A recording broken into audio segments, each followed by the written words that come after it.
Hello बच्चों, let's read this question. So this question says, which of the following is a poor conductor of heat? Option A is copper, option B is concrete, option C is mercury, and option D is the air. Which of the following is poor conductor of heat? हमें क्या बताना है यहाँ पर? poor conductor of heat यहाँ पर क्या है वो हमें बताना है. तो देखिए इस क्वेश्चन का की कॉन्सेप्ट आप क्या लिख सकते हैं. The key concept of this question is, आप यहाँ पर इसका की कॉन्सेप्ट लिख सकते हैं. देखिए इसका की कॉन्सेप्ट आप लिख सकते हैं कंडक्टर ऑफ हीट या फिर हीट कंडक्शन लिख सकते हैं. Heat conduction is the key concept of this question. Heat conduction is the key concept of this question. तो हीट कंडक्शन क्या होता है? देखिए हीट कंडक्शन होता है कि कुछ कंडक्टर्स ऐसे होते हैं जो क्या करते हैं, अपने आप से हीट को इजीली पास करने देते हैं. सच कंडक्टर्स आर को हम बोलते हैं, उनको हीट कंडक्टर्स बोलते हैं. कुछ कंडक्टर्स ऐसे होते हैं जो अपने आप को हीट को इजीली पास होने देते हैं. उन्हें हम क्या बोलते हैं? हम उन्हें बोलते हैं गुड कंडक्टर ऑफ हीट. ठीक है, इन्हें हम क्या बोलते हैं? आपका गुड कंडक्टर ऑफ हीट उन्हें बोलते हैं.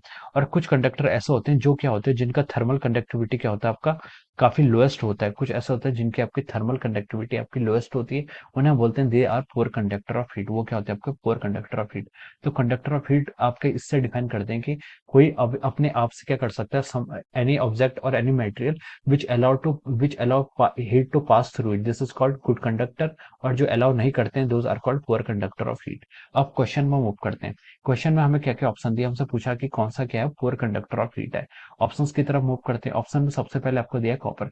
कॉपर क्या आपका गुड कंडक्टर ऑफ हीट में आता है. Copper is considered as the good conductor of heat. ठीक है, तो आपसे यहाँ पर क्वेश्चन में कॉपर ये पूछा गया था कि कौन सा आपका पुअर कंडक्टर है. तो हम यहाँ पर कॉपर क्या आपका गुड कंडक्टर की कैटेगरी में आता है. ऑप्शन बी की तरफ मूव करते हैं. ऑप्शन बी में बोला कि कंक्रीट. कंक्रीट भी आपका एक गुड कंडक्टर ऑफ हीट में है. ओके, कंक्रीट भी आपका एक गुड कंडक्टर है. ऑप्शन सी में बोला मरकरी. मरकरी एक पुअर कंडक्टर ऑफ हीट में आता है. Mercury is again come in the category of poor conductor of heat. लेकिन डी में क्या आपका एयर ऑप्शन है. तो एयर जो है आपका वो सबसे इनमें क्या होती है? पुअर कंडक्टर ऑफ हीट होती है. तो इसका जो राइट आंसर होगा वो क्या होगा? आपका option D. Option D is the poor conductor of heat. यहाँ पर क्या आपकी लिख सकते हैं हम यहाँ पर ऑप्शन डी हो गया. इसके करस्पॉन्डिंग क्या होगा? राइट होगा. Option D is the correct answer of this question. और ऑप्शन डी क्या इज करेक्ट. ऑप्शन डी क्या होगा यहाँ पर आपका? ऑप्शन डी इस क्वेश्चन का क्या होगा? करेक्ट आंसर होगा. जो आपका एयर है वो क्या करती है? अपने आप से क्या करती है? हीट को फ्लो होने नहीं देती है. तो इसलिए कि आपके पुअर कंडक्टर ऑफ हीट है. So option D will be the right answer of this question. Okay, so I hope you all understood this concept. All the best and thank you so much.